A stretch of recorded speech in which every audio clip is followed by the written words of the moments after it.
Hello and very warm welcome to all of you. कैसे हैं आप सब? मैं आपका मेंटर और आप देख रहे हैं लर्न इंग्लिश विदाउट रूल्स का रेगुलर सेशन। जैसा कि आप सबको पता है कि यहाँ पर नरेशन के एपिसोड्स लाए जा रहे हैं, जिसमें हमने शुरुआत से लेकर के आज तक एक लंबा सफर तय किया है और डिफरेंट कैटेगरीज के सेंटेंसेस को डायरेक्ट से इनडायरेक्ट में बदलना सीखा है। हर एक स्टेप को कंसेप्चुअल अप्रोच के माध्यम से समझने की कोशिश की है ताकि आपको कम से कम रटने की आवश्यकता पड़े। ये प्रयास मुझे लगता है कि हद तक सफल रहा है और अब आप नरेशन के किसी भी प्रकार के क्वेश्चन को अपने सूझबूझ और कंसेप्चुअल नॉर्म्स के माध्यम से सॉल्व कर पाते होंगे। पिछले दिन मैंने इस श्रृंखला को आगे बढ़ाते हुए मस्ट और मसन के उपस्थिति वाले डायरेक्ट के स्टेटमेंट को इनडायरेक्ट में कैसे बदलें इसके बारे में बताया। आज हम यहाँ पर फिर से एक बार एक नई कैटेगरी के सेंटेंस, जैसा कि आपने थंबनेल में पढ़ लिया है कि डायरेक्ट के स्टेटमेंट में अगर क्वेश्चन टैग की उपस्थिति हो तो उसे किस प्रकार से इनडायरेक्ट में बदला जाए, किन किन बातों का ध्यान रखा जाए, कौन से स्टेप अप्लाई किए जाए, कौन से स्टेप को छोड़ा जाए और आखिर उसमें कौन से कंसेप्चुअल अप्रोच की बात की जाएगी। इन सब पर विशेष रूप से यहाँ पर चर्चा करेंगे, काफी विस्तार से समझाने की कोशिश करूंगा। ऐसा हो सकता है कि इसके दो पार्ट मैं लेकर के आऊं, क्योंकि थोड़ा सा इसमें मेथड्स ज्यादा है। कई बार कई तरीके से जो आप पढ़ करके जाते हैं वो नहीं दिखता है, दूसरे तरीके से दिखता है। तो मैंने यहां पर कोशिश की है कि क्वेश्चन टैग को जितने भी संभव तरीके से डायरेक्ट से इनडायरेक्ट में बदला जाता है, हम सब की बात यहां पर करेंगे। इस दौरान अगर आपको कोई भी परेशानी महसूस होती है, आपको लगता है कि कहीं पर आपको समझ में नहीं आया है, आप नीचे लिख करके मुझे सूचित जरूर करेंगे। ये मेरे हर एक एपिसोड पर लागू होता है। आप पीछे से भी देख रहे हैं या आप मेरे एपिसोड के अपलोड होने के साथ साथ नहीं चल पा रहे हैं तो कोई बात नहीं है, आप पीछे से सेशंस देखते आ रहे हैं। वहां पर भी आपको जो परेशानी होती है वीडियो के नीचे आप कमेंट करके मुझे सूचित करेंगे। कोशिश करूंगा कि मैं जल्द से जल्द उसका निदान लेकर के आपके सामने उपस्थित हो जाऊं। तो चलिए यहां पर आज हम सीखते हैं कि अगर किसी डायरेक्ट के स्टेटमेंट में क्वेश्चन टैग उपस्थित हो तो उसे हम किस तरह से इनडायरेक्ट में चेंज करेंगे। वैसे बच्चे परेशान नहीं होंगे कि आखिरकार क्वेश्चन टैग क्या है, ये मुझे पता होगा तब तो। यहां पर थोड़ी बहुत बात हम क्वेश्चन टैग की करेंगे, उसका परिचय भी आपके सामने रखेंगे और फिर हम इसको बदलने के हर तरीके से जांच परख करके आपको सिखाने की कोशिश करेंगे। तो चलिए सेशन की शुरुआत करते हैं। नोटबुक और पेन लेकर के तैयार हो जाइए। देखते हैं कि डायरेक्ट में अगर क्वेश्चन टैग की उपस्थिति हो तो उसे किस प्रकार से इनडायरेक्ट में बदला जाता है। चलिए देखो।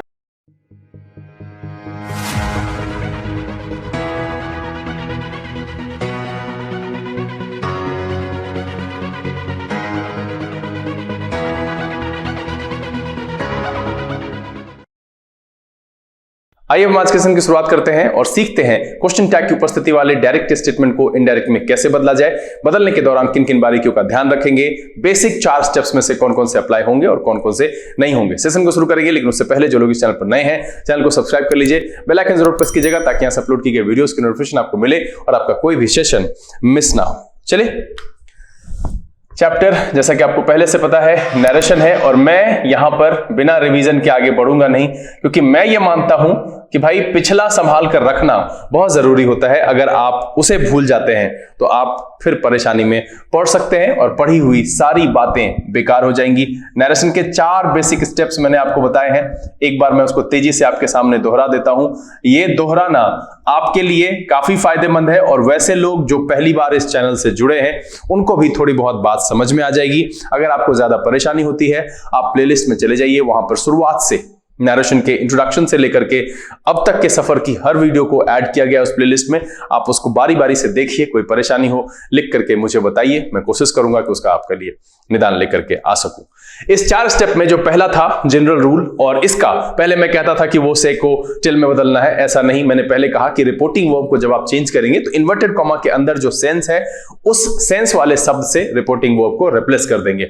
मतलब है कि अगर V1 है तो उसको उसी फॉर्म में रखेंगे, यानी कि से है तो जैसा कि अब टिल रखते थे, तो अगर रिक्वेस्ट रहेगा तो से की जगह पर आप रिक्वेस्ट रखेंगे। मतलब है कि इन्वर्टेड कॉमा के अंदर जो स्टेटमेंट दिया हुआ है अगर उसमें भाव रिक्वेस्ट का है तो से को बदल करके हम रिक्वेस्ट में चेंज कर देंगे। अगर सेज रहेगा तो रिक्वेस्ट्स हो जाएगा और सेड रहेगा तो रिक्वेस्टेड हो जाएगा। बस इतना सा ध्यान रखना है कि जिस तरीके के टेंस जो वर्ब फॉर्म रिपोर्टिंग वर्ब का होगा उसी को हम फॉलो करेंगे। उसके बाद इन्वर्टेड कॉमा हटा करके रिपोर्टेड स्पीच से पहले जो दैट, इफ, वेदर, जिस प्रकार के भी कनेक्टर का इस्तेमाल आप करते हैं, जो पीछे मैंने डिफरेंट कैटेगरीज के सेंटेंसेस को बदलते समय बताया है, उसको ध्यान में रखते हुए basically that, if, whether, to इस सब का इस्तेमाल करते हैं। तो वही सेंटेंस के सेंस के हिसाब से उसको रखेंगे। जो यहां पर दूसरा स्टेप है चेंज ऑफ पर्सन। यहां पर चेंज ऑफ पर्सन में मैंने कहा कि फर्स्ट पर्सन को सब्जेक्ट के अकॉर्डिंग बदलते हैं। ये सब्जेक्ट रिपोर्टिंग वर्ब वाला होता है जो इन्वर्टेड कॉमा के बाहर होता है। सेकंड पर्सन को ऑब्जेक्ट के हिसाब से बदलते हैं, वो भी रिपोर्टिंग वर्ब का ही ऑब्जेक्ट होता है। थर्ड पर्सन को नहीं बदलते हैं। यहां पर एक जो है नेगेटिव एस्पेक्ट्स था, लूप होल। मैंने कहा था कि कभी कभी ऐसी परिस्थितियां होती है जहां पर कि फर्स्ट पर्सन सब्जेक्ट के अकॉर्डिंग ना बदलकर वैसे रह जाता है, और इसके लिए मैंने एक पूरा एपिसोड आपको उपलब्ध कराया हुआ है। आप प्लेलिस्ट में चले जाइए, वहां पर है change of person negative aspects करके है, आप उसको देखिए, समझ में आएगा। यहां पर जो बात है, एक ध्यान रखने वाली सबसे अहम बात कि आपको सिर्फ और सिर्फ पोर्शन बदलना होता है, नंबर नहीं बदलना है, केस नहीं बदलना है, जेंडर नहीं बदलना है। मतलब है कि मेरे स्टेप का ही नाम है चेंज ऑफ पोर्शन, तो हम सिर्फ और सिर्फ पोर्शन बदलेंगे। अगर दिया गया पोर्शन प्लूरल में पहले से है तो वो प्लूरल में ही रहेगा, सिंगुलर में पहले से है तो वो सिंगुलर में ही रहेगा, उसमें किसी भी प्रकार का चेंज नहीं होगा। सब्जेक्टिव केस में है तो सब्जेक्टिव ही रहेगा, ऑब्जेक्टिव केस है तो ऑब्जेक्टिव ही रहेगा, पॉजिटिव है तो पॉजिटिव ही रहेगा, वहां पर कोई भी बदलाव नहीं होगा, सिर्फ और सिर्फ पोर्शन बदलेंगे। तीसरा है चेंज ऑफ टेंस। इसमें मैंने आपको बताया था कि अगर आपका रिपोर्टिंग वर्ब पास्ट में होता है तो ही आप इस अप्लाई को लागू करेंगे। वहां पर V1 और V5 अगर दिखे उसको V2 में चेंज करना है। दैट मींस कि एग्जिस्टिंग प्रेजेंट को पास्ट में चेंज करना है और एग्जिस्टिंग पास्ट को उसके एप्रोप्रिएट पॉइंट ऑफ रेफरेंस मानते हुए सुपर पास्ट में चेंज करना है। जैसे कि V2 होगा तो उसको हैड प्लस V3 में चेंज करेंगे। मैंने कहा कि पॉइंट ऑफ रेफरेंस V2 और सुपर पास्ट कहने का मतलब है हैड प्लस V3। आप मेरी बातों और शब्दों में उलझिएगा नहीं, मैं इससे पहले इसको काफी विस्तार से समझा चुका हूं कि अगर V2 है तो उससे पुराना पास्ट क्या हो सकता है, मतलब उसका पास्ट क्या होगा, तो हैड प्लस V3 होता है। और इसी आधार पर हम सारे बदलाव करते हैं। इज आर एम को, चूंकि इज को हम V5 की कैटेगरी में रखते हैं, आर जो है वो प्लूरल के लिए यूज होता है और एम जो है आई के लिए, तो इसीलिए उसके लिए हम पास्ट में वॉज वर इस्तेमाल करते हैं। हैव और हैज देख लीजिए, V1 और V5 है, इसको हम हैड में बदलते हैं। बाकी सब आपको पता ही है। विशेष रूप से अगर आप पूरे विस्तार से देखना चाहते हैं, फिर से मैं कहूंगा कि वीडियो की प्लेलिस्ट में चले जाइए।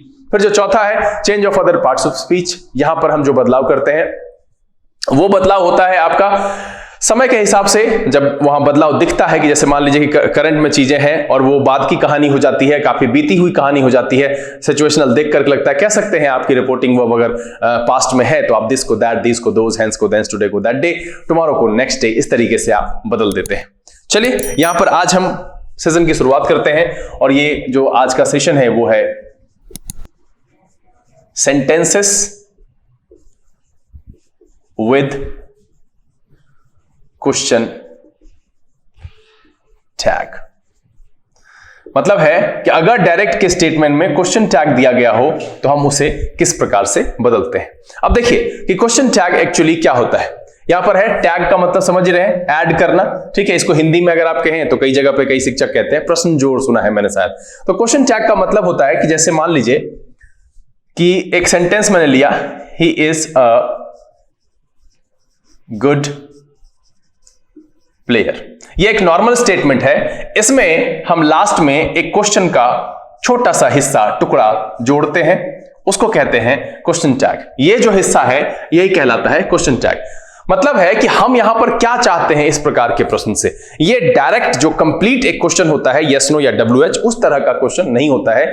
ये सिर्फ कंफर्मेशन के लिए पूछा जाता है कि सामने वाला आपकी बात से सहमत है या नहीं है, इसको जानने के लिए, या फिर आप जो अज्यूम करते हैं, आप जो समझते हैं, उसके कंफर्मेशन के लिए जो आप पूछते हैं, वो उस तरह का जो है स्टेटमेंट होता है, उस तरह का क्वेश्चन होता है। ये डायरेक्ट नहीं है कि क्या राम पागल है, ऐसा नहीं। हम कहते हैं राम पागल है ना, मतलब हम सामने वाले की यहां पर सहमति जानने की कोशिश करते हैं। हम ये कंफर्मेशन लेना चाहते हैं कि जो मेरी सोच है वो सामने वाला भी उससे अग्री करता है या नहीं करता है। आप सबको यहां पर हो सकता है कि बहुत सारे बच्चे होंगे जिनको खासी परेशानी होगी। वैसे मुझे ये नहीं लगता है, क्योंकि आप अमूमन 10th में, इंटरमीडिएट में बार बार क्वेश्चन टैग से आपकी मुलाकात हुई होगी, आप इसे पढ़ चुके होंगे। फिर भी अगर आपको लगता है कि मुझे इस पर एपिसोड्स लेकर के आना चाहिए तो आप मुझे नीचे लिख करके बता सकते हैं। रिक्वेस्ट की संख्या ज्यादा होगी तो हम जल्द ही इस पर विशेष करके जो है एक काफी सधे तरीके से, एक कंसेप्चुअल बेहतर तरीके से मैं एपिसोड लेकर के आऊंगा और कोशिश करूंगा कि अच्छे से क्वेश्चन टैग आपको समझाया जाए। बहरहाल आप इतना समझ लीजिए कि ये एक सवाल होता है, एक क्वेश्चन का फ्रेगमेंट होता है जो कि एक सेंटेंस के लास्ट में जोड़ा जाता है और उसका उद्देश्य सिर्फ इतना होता है कि हम अपने मन में जो अज्यूम करते हैं या जो हम मानते हैं, जो मुझे लगता है, उसका कंफर्मेशन हम सामने वाले से लेना चाहते हैं। अब इसमें देखिए कि क्वेश्चन टैग वाले स्टेटमेंट को बोलते समय इंटोनेशंस का ध्यान रखना पड़ता है, पिचेस का ध्यान रखना पड़ता है कि कब हाई पिच होगा, कब लो पिच होगा। इस सब पर विशेष बात करेंगे जब हम क्वेश्चन टैग वाले चैप्टर में वीडियोस लेकर के आएंगे, तब हम उसकी बात करेंगे। ये निर्भर करेगा आपके ऊपर। मुझे नहीं लगता है, कॉम्पिटिटिव एग्जामिनेशन में बहुत कम पूछा जाता है, बस यहां पर ये देखा जाता है। एक बात और यहां पर ध्यान रखना है, बहुत सारे इसमें आपको जो है कंसेप्ट्स हैं, बहुत सारे स्टेप्स होते हैं कि डिफरेंट सेंटेंसेस में जो ये क्वेश्चन जोड़ा जाता है लास्ट में, वो किस तरीके से जोड़ा जाए, क्या जोड़ा जाए। बेसिकली इसमें जो सबसे अहम बात होती है समझने वाली कि अगर आपका मेन स्टेटमेंट एफर्मेटिव में है तो टैग नेगेटिव होता है, और अगर ये नेगेटिव में है तो टैग जो है वो एफर्मेटिव होता है। इतना ध्यान रखना है।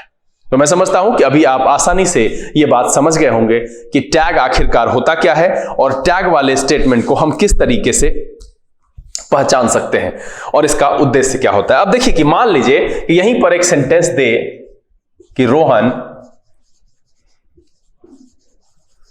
said to me, इस तरीके का स्टेटमेंट आपको दे और इसको इन्वर्टेड कॉमा में बंद कर दे, तो यही आपको डायरेक्ट के स्टेटमेंट में ये स्ट्रक्चर मिलेगा। और जब आप इसको देखेंगे तो आप समझ जाएंगे कि भैया ये जो है क्वेश्चन टैग वाला स्टेटमेंट है और इसको अभी जो मैं बताऊंगा डिटेल में उसको फॉलो करते हुए आपको कन्वर्ट करना है। इसके लिए 3 मेथड है, जो 3 तरह से इसके बदलाव देखे जा सकते हैं। और मैं यहां पर कह रहा हूं कि 3 है, हो सकता है चौथे तरीके से भी बदला जाए। मैंने पहले ही कहा है कि नरेशन में इस बात का विशेष करके आपको ध्यान रखना चाहिए कि जो स्टेटमेंट दिया गया है डायरेक्ट में, उसका जो भाव है उसको किस तरीके से लिखा जाए ताकि जो सेंस है वो ना बदले, जो मैसेज कन्वे करने की कोशिश की जा रही है उसमें कोई बदलाव ना हो, टाइम फ्रेम में गड़बड़ी ना हो, सब कुछ सही तरीके से जो है सेंडर से रिसीवर तक पहुंच जाए। वैसा बदलाव जो है नरेशन में ऑप्शन के तौर पर, सॉल्यूशन के तौर पर, इनडायरेक्ट के तौर पर चुना जा सकता है। इस बात का हमेशा आपको ध्यान रखना है। तो सूझबूझ साथ में रख करके ही प्रयोग करें,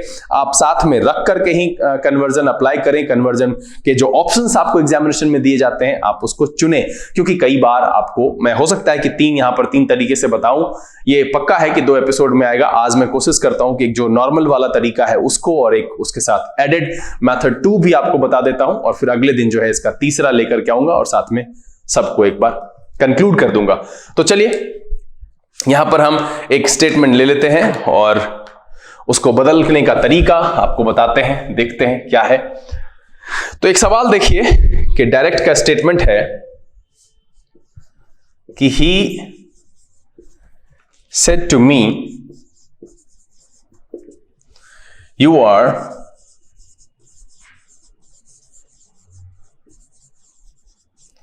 going to the water park, aren't you?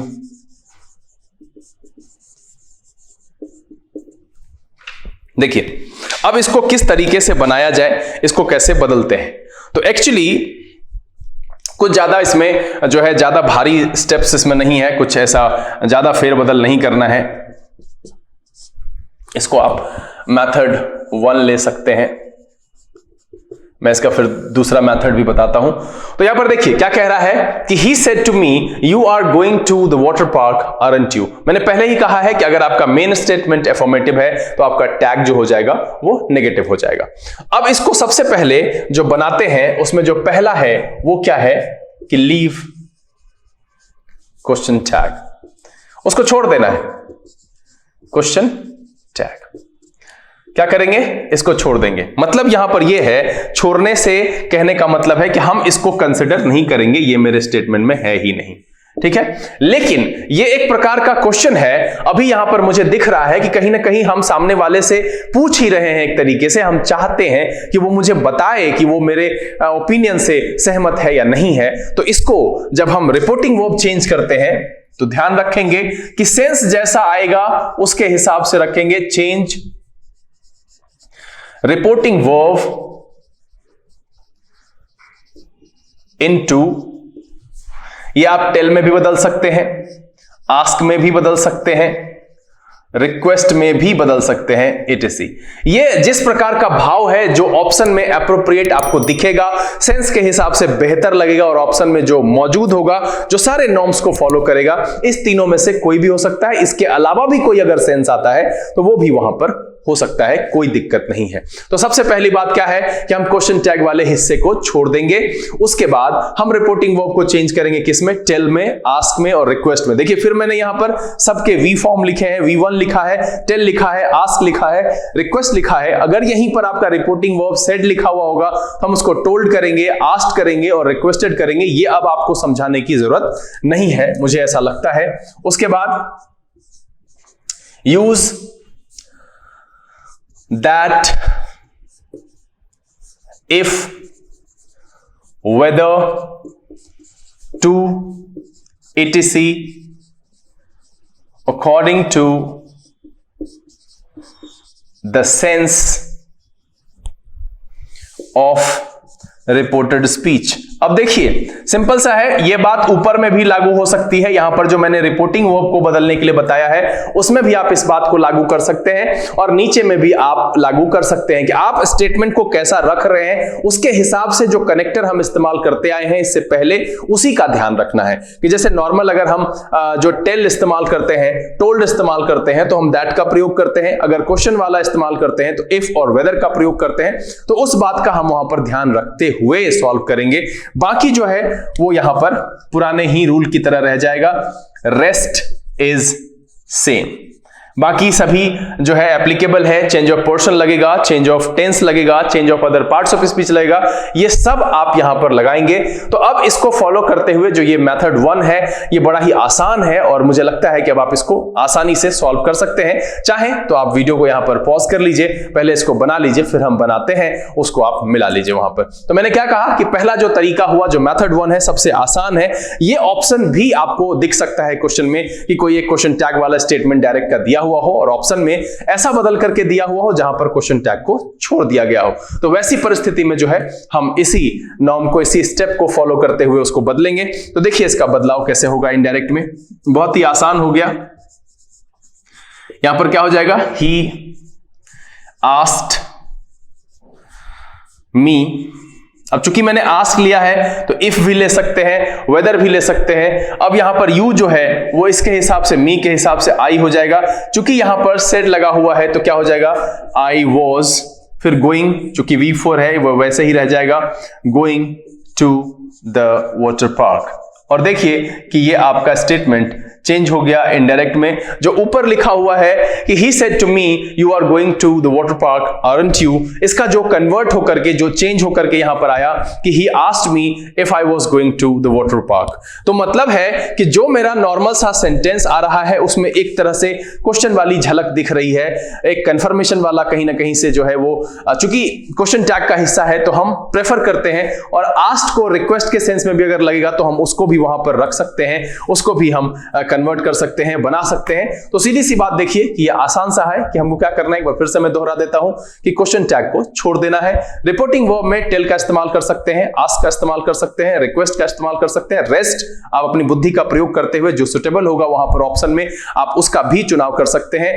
Inverted comma हटाएंगे तो दैट का, इफ का, वेदर का, टू का या इसके अलावा जो एप्रोप्रिएट है, जो लगाया जाता है, जो एप्लीकेबल हो सकता है वहां पर हम उसका प्रयोग करेंगे। मैं हर बार ऐसा कह के आपको कंफ्यूज नहीं कर रहा हूं, मेरे उद्देश्य को समझिए कि मैं आपको मेरा अंधभक्त बनने के लिए नहीं कह रहा हूं, लकीर के फकीर बनने की जरूरत नहीं है। आप अपनी सूझबूझ का प्रयोग करें। मैंने पहले ही कहा है कि डायरेक्ट से इनडायरेक्ट कन्वर्जन का उद्देश्य बस इतना होता है कि जो दो टुकड़े के स्टेटमेंट डायरेक्ट में दिए गए हैं उसको जोड़ करके आप एक बना लीजिए, और ऐसा वो एक होना चाहिए जो सही सही डायरेक्ट में जो स्टेटमेंट है, जो बात कही गई है उसको ठीक ठीक कन्वे कर पाए। तो उसके लिए हम जो है डायरेक्ट से इनडायरेक्ट बनाते हैं। चलिए एक सवाल और लेते हैं और ये दूसरे तरह का एक टैग लेकर के आपको हम यहां पर बताते हैं। चलिए तो इसको यहां से हटा लें, उसी बात को रखते हैं, ऊपर के अभी नॉर्म्स को नहीं मिटाते हैं। फिलहाल हम यहां पर सवाल लिखें। सवाल में कह रहा है, ये डायरेक्ट का स्टेटमेंट है कि ही टोल्ड मी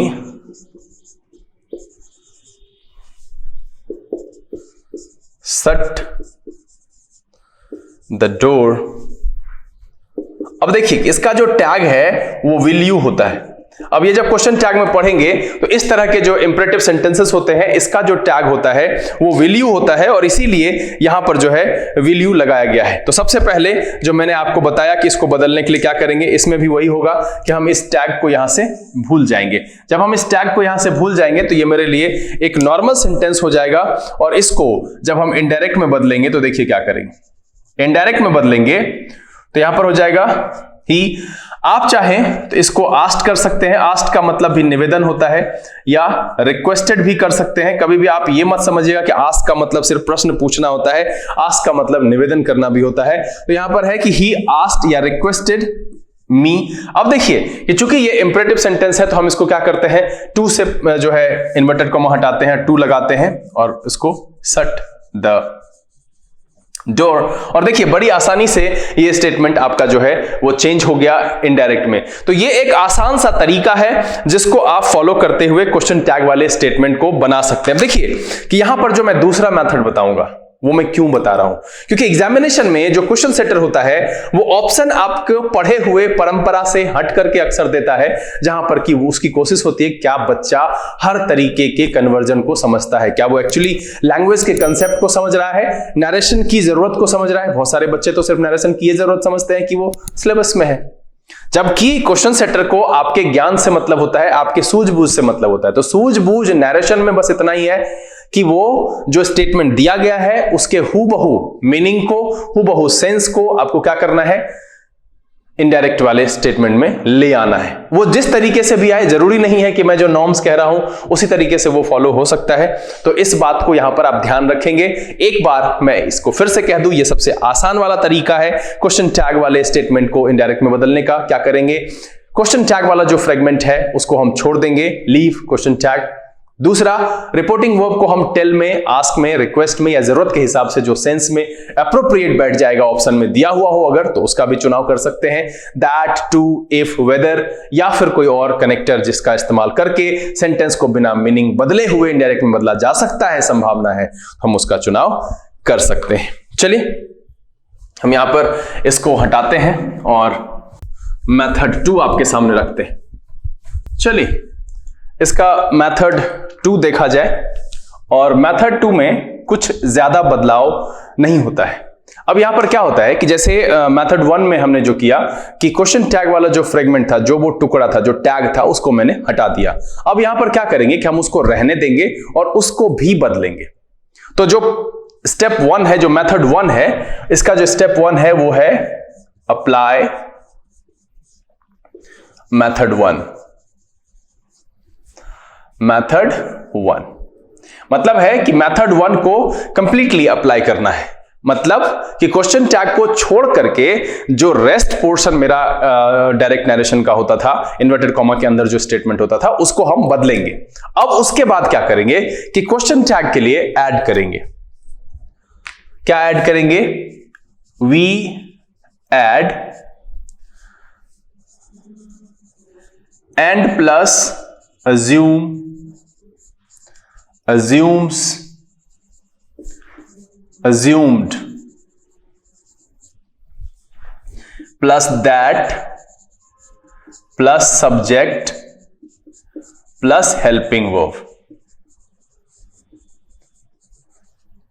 ठीक है, ये हम ऐड करेंगे बना लेने के बाद, यानी मेथड 1 को पूरा जब अप्लाई कर लेंगे, नॉर्मली जब हम चेंज कर लेंगे, तब हम उसके बाद, ठीक है, ऐड करेंगे। क्या ऐड करेंगे, एंड प्लस अज्यूम, अज्यूम्स। ये आपको क्या है, प्रेजेंट के लिए इस्तेमाल करेंगे, और ये जब आपका सेड रहेगा, सेज के लिए इस्तेमाल करेंगे, सेड रहेगा तो ये इस्तेमाल करेंगे। दैट, फिर सब्जेक्ट, प्लस फिर जो है हेल्पिंग वर्ब रखेंगे। और ये कब अप्लाई करेंगे, व्हेन tag contains not। मतलब है कि अगर टैग में not है तब हम इसको ऐड करेंगे। फिर दूसरा क्या है कि दूसरा हम करेंगे and plus assume, assumes, assumed, plus that, plus subject plus helping verb plus not, ये हम कब इस्तेमाल करेंगे? When tag doesn't contain not. मतलब है कि जब टैग में नॉट नहीं होगा तब हम जो है इसको लगाएंगे। ठीक है, पहला है we add and plus assumes assumed that plus subject plus helping verb when tag contains not। मतलब है कि अगर आपका नेगेटिव टैग है, मतलब मेन स्टेटमेंट आपका अफर्मेटिव है, मैंने पहले ही कहा कि अगर मेन स्टेटमेंट आपका अफर्मेटिव होता है तो टैग नेगेटिव होता है, तो वैसी परिस्थिति में हम इसका प्रयोग करेंगे। और अगर आपका टैग अफर्मेटिव है, मतलब है कि when tag doesn't contain not, जब उसमें not नहीं होगा, वो उसमें मौजूद नहीं होगा, तब हम इसका इस्तेमाल करेंगे क्या कि मतलब जब not होगा तो नॉट नहीं लगाएंगे, और जब नॉट नहीं होगा तो नॉट लगाएंगे। क्या करेंगे? assume assumes assumed that plus subject plus helping verb plus not. अब हेल्पिंग वर्ब कौन सा होगा? जो नॉर्मल आप जो स्टेप 1 अप्लाई किए हो, जो मेथड 1, यहां पर मैं बार बार स्टेप 1 बोल दे रहा हूं, जो मेथड 1 अभी इससे पहले मैंने बताया, जो इस वीडियो का पहला हिस्सा था कि टैग को छोड़ करके बदल लेना है, तो उसका जो हेल्पिंग वर्ब होगा वही प्रयोग होगा, उसका जो सब्जेक्ट होगा वही प्रयोग होगा। कन्वर्जन के बाद जो सब्जेक्ट आएगा, पर्सन बदलने के बाद जो सब्जेक्ट आएगा वही उसका प्रयोग होगा। सीधा सा समझिए यहां पर कि इस तरीके में मेथड 2 में क्या करते हैं कि सीधा सा है we also apply conversion of tag, मतलब है कि हम यहां पर जोड़ देते हैं टैग का जो कन्वर्जन है वो हम अप्लाई करके ऐड कर देते हैं। पहले वाले में क्या किए थे कि टैग को हटा दिए थे, नॉर्मल कन्वर्ट करके हमने सेंटेंस को डायरेक्ट से इनडायरेक्ट बना दिया था। यहां पर हम क्या करेंगे कि मेथड 1 को पूरी तरह से अप्लाई करेंगे, मतलब पहले बारी में हम टैग को ढक करके जिस तरीके से स्टेप 1 जो मेथड 1 में हमने पूरा बनाया है उसको हम बदलाव के तौर पर अप्लाई करेंगे, और फिर टैग को बदलने के लिए हम एक जो है यहां पर लिख दिया मैंने कि and assume that plus subject plus helping verb, ये हम तब प्रयोग करेंगे जब नॉट उपस्थित होगा।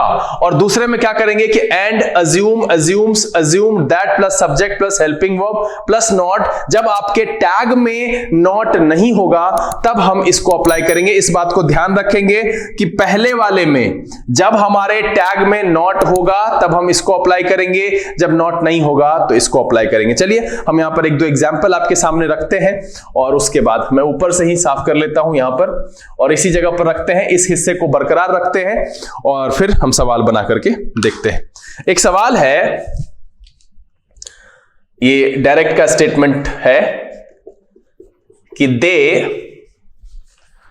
सेड टू मी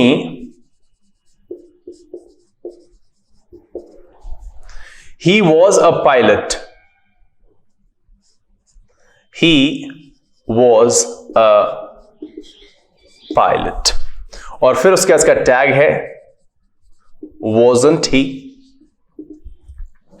अब देखिए कि इसको हम क्या करेंगे कि सबसे पहले जो मेरा कन्वर्जन का तरीका है हम उसी को फॉलो करेंगे। इसको पहली बारी में हम नहीं देखते हैं, नॉर्मली जैसे बदलते थे वैसे बदलेंगे। तो इसका जो इनडायरेक्ट हो जाएगा वो हम कैसे बनाएंगे? तो इसका इनडायरेक्ट बनेगा दे आस्क्ड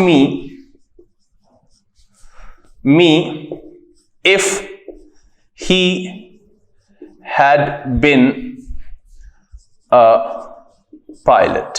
अब देखिए यहां पर आप सवाल नहीं पूछेंगे, मुझे लगता है कि आप इस बात को समझ गए होंगे। ये बी का दूसरा फॉर्म है और चूंकि मेरा रिपोर्टिंग वो पास्ट में है तो V2 को हम हैड प्लस V3 करते हैं, तो बी का तीसरा फॉर्म बिन हो गया। इसलिए कहा कि they asked me if he had been a pilot.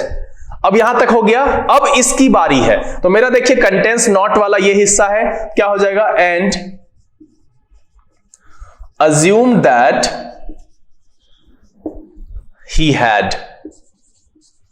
Helping verb मेरा यहां पर हैड ही है तो हम उसी को यहां पर रखेंगे। क्या हो गया? अब मेरा पूरा जो कन्वर्जन हो गया कि they asked me if he had been a pilot and assume that he had। ये मेरा दूसरा तरीका हो गया और दूसरे तरीके से हमने एक क्वेश्चन टैग वाले स्टेटमेंट को इनडायरेक्ट में चेंज कर लिया।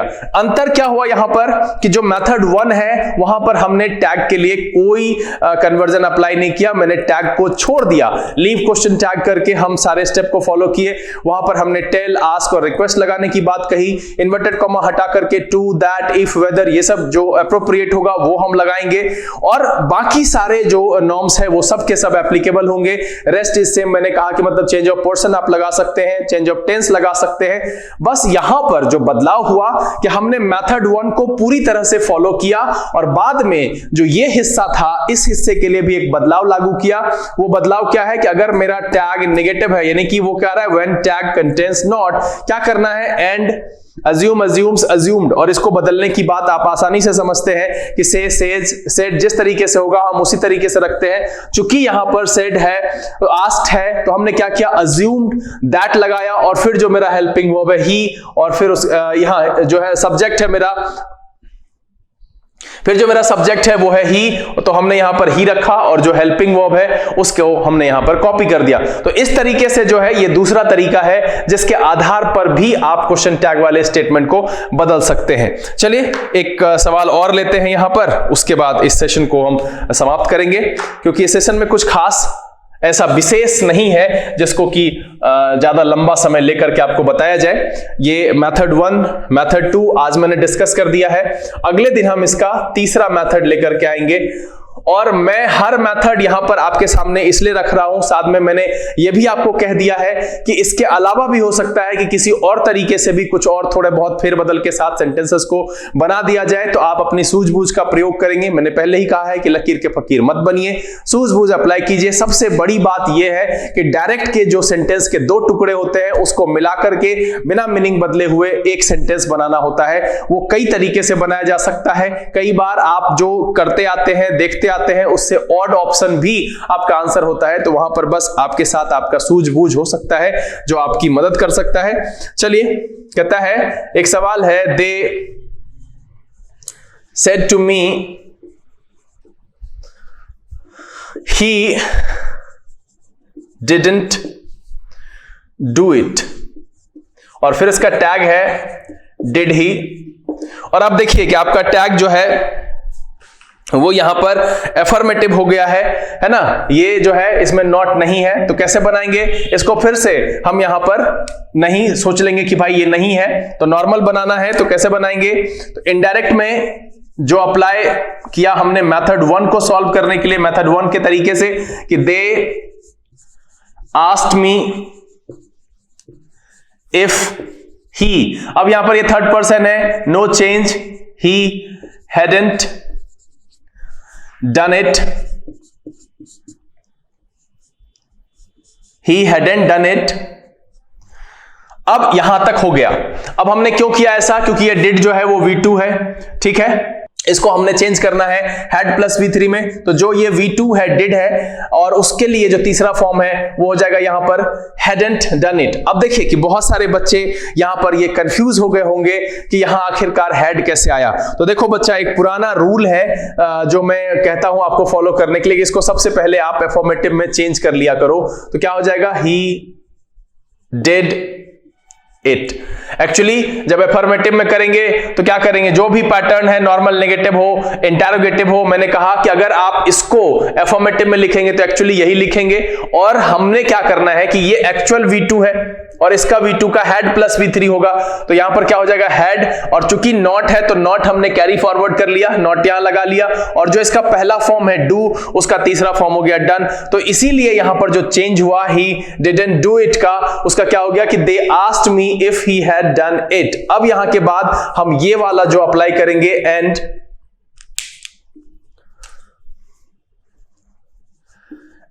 assumed that he had not। अब जाकर के जो है ये आपका चेंज हो गया कि they asked me if he hadn't done it and assumed that he had not। अब यहां ये आपका चेंज हो गया मेथड 2 से। कहने का मतलब है कि आपको दो तरीका आज मैंने यहां पर क्वेश्चन टैग वाले स्टेटमेंट को बदलना सिखाया। कैसे उसको हम इनडायरेक्ट में बदलें। पहले तरीके में मैंने आपको यह बताया कि क्वेश्चन टैग को आप छोड़ दीजिए। कई बार आपको ऑप्शन ऐसा दिखेगा एग्जामिनेशन में जहां क्वेश्चन टैग के बदलाव को नहीं ऐड किया गया है, तो उस तरीके से भी आप बना सकते हैं। वहां पर क्या करेंगे, क्वेश्चन टैग वाले मेथड 1 की बात मैं कह रहा हूं, क्वेश्चन टैग वाले हिस्से को छोड़ देंगे। रिपोर्टिंग वर्ब की जगह पर हम लगाएंगे टेल, आस्क या रिक्वेस्ट, फिर या जरूरत के हिसाब से जो पड़ेगा वो that, if, to, whether, inverted comma हटा करके हम उसको अप्लाई करेंगे। जो एप्रोप्रिएट होगा वहां पर, जो एप्लीकेबल होगा उसको अप्लाई करेंगे। बाकी सारे स्टेप सेम होंगे वहां पर लगाने के लिए। पिछला जो इससे पहले जो पहला मेथड मैंने बताया, उसमें जो एग्जांपल बताया वहां पर हमने उसी को फॉलो किया। फिर उसके बाद हमने मेथड 2 की बात की और मेथड 2 में क्या कहा कि यहां पर कोई भी खासा अंतर नहीं है। मेथड 1 को पूरी तरह से अप्लाई करेंगे और जो क्वेश्चन टैग हम छोड़ दे रहे थे उसको छोड़ेंगे नहीं, उसके बदले क्या करेंगे, and, assume, assumes, assumed, that plus subject plus helping verb plus not. ये नॉट तब लगाएंगे जब मेरा टैग नेगेटिव नहीं हो, मतलब एफर्मेटिव टैग। जैसे यहां पर डिड ही है इसलिए हमने यहां पर लगाया हैड नॉट। उल्टा रखना है, टैग अगर नेगेटिव है तो हमें नॉट का प्रयोग नहीं करना है इस तरह के बदलाव में, क्वेश्चन टैग वाले बदलाव में। और अगर टैग मेरा एफर्मेटिव है तो बदलाव करने पर नॉट का प्रयोग करना है। यह ध्यान रखेंगे। उम्मीद करता हूं कि आज जो मैंने यहां पर क्वेश्चन टैग वाले डायरेक्ट के स्टेटमेंट को इनडायरेक्ट में बदलना सिखाया, जो मैंने दो मेथड बताए, दोनों के दोनों आसानी से आपको समझ में आ गया होगा। अब यहां पर रही बात कि अगर आपको कोई दुविधा होती है, बिल्कुल आपके सवाल का स्वागत है, आप मुझे लिख करके सूचित कर सकते हैं। हम जल्द से जल्द कोशिश करेंगे कि इसका निदान लेकर के आपके सामने उपस्थित हो जाए, ताकि आप इसके तीसरे मेथड को जो मैं अगले दिन बताऊंगा उसको आप आसानी से समझ सके। तो आपका दायित्व है कि आप इस पूरे वीडियो को बिना भगाए हुए शुरू से अंत तक देखिए, प्रोसेस को समझने की कोशिश कीजिए। बहुत ही आसान है, कुछ भी यहां पर मैंने ज्यादा जो है कठिन करके समझाया ही नहीं है। पहले वाले में जो मेथड 1 है उसमें क्वेश्चन टैग छोड़ देना है, दूसरे वाले में क्या करना है, and, assume, assume, assumes, assumed, that plus subject plus helping verb. अब नॉट कब लगाना है, जब मेरा टैग अफर्मेटिव होगा तो नॉट लगाना है, टैग नेगेटिव होगा तो नॉट नहीं लगाना है। इन सबको ध्यान में रखते हुए आप किसी रेफरेंस बुक से इसको बना करके देखिए, या प्रीवियस ईयर क्वेश्चन में अगर टैग वाला क्वेश्चन है वहां पर ऑप्शन का चुनाव करके आप देखिए कि आप कितना सही कर पाते हैं। उसमें भी कोई परेशानी हो तो आप मुझे लिख करके बताइएगा जरूर। उम्मीद करता हूं कि आज का यह वीडियो बहुत सारे लोगों के लिए नया होगा और बहुत सारे लोगों ने क्वेश्चन टैग वाले स्टेटमेंट में जो अब से पहले फंसते थे, पढ़ करके काफी खुशी हुई होगी और अब आगे नहीं फंसेंगे। जल्द ही इसके तीसरे मेथड यानी कि भाग 2 के साथ, यानी पार्ट 2 के साथ हम आपके सामने उपस्थित होंगे। उम्मीद तो ये करते हैं कि वीडियो आपको पसंद आया होगा। अगर ये वीडियो अच्छा लगा आप इसे लाइक कर दें। अगर आपने चैनल सब्सक्राइब नहीं किया प्लीज सब्सक्राइब कर लीजिए, बेल आइकन जरूर प्रेस कीजिएगा ताकि यहाँ से अपलोड की गई वीडियोस की नोटिफिकेशन आपको मिले और आपका कोई भी सेशन मिस ना हो। जो लोग यहाँ पर पहले जुड़े हुए हैं वो इसे ज्यादा से ज्यादा सोशल नेटवर्किंग साइट पर शेयर करिए। पढ़िए, पढ़ाइए, खुश रहिए, मस्त रहिए। समय यहां से विदा लेने का, लेकिन फिर से मैं आदत से लाचार हूं, मैं बार बार आपसे कहूंगा कि भाई दुनिया धीमी गति से ही सही लेकिन अपने मंजिल की तरफ बढ़ रही है, तो आपको रुकने की जरूरत नहीं है। आप भी अपनी पढ़ाई जारी रखिए, धीमी गति से ही सही, अपने स्वास्थ्य का ध्यान रखते हुए, अपना और अपने परिवारजनों का ध्यान रखते हुए अपनी पढ़ाई का भी ध्यान रखिए। उसको धीरे धीरे ही सही चलाते जरूर रहिए। वैसे मैं YouTube के स्टैटिस्टिक्स को देख करके काफी आश्चर्यचकित होता हूं कि बच्चे आखिरकार क्या सोचते हैं। क्या आपकी उम्र घट रही है या बढ़ रही है? क्या आपकी परीक्षाएं नहीं होंगी? ये सब सवाल सोचने का है। आप सोचिए कि आप अपने जीवन में, अपने करियर के प्रति, अपने परिवार के प्रति जो आपका दायित्व है उसका निर्वहन किस प्रकार करेंगे। उम्मीद तो यही है कि आप मेरी बात को ध्यान में रखते हुए अपनी पढ़ाई जारी रखेंगे। यहां से विदा लेते हैं। अगले दिन फिर एक रोचक एपिसोड के साथ बहुत जल्द आपके सामने उपस्थित होंगे। तब तक के लिए लर्निंग इंग्लिश विदाउट रूल्स के सेशन से this is B K Singh signing off. Keep reading, keep practising. Thank you, God bless you.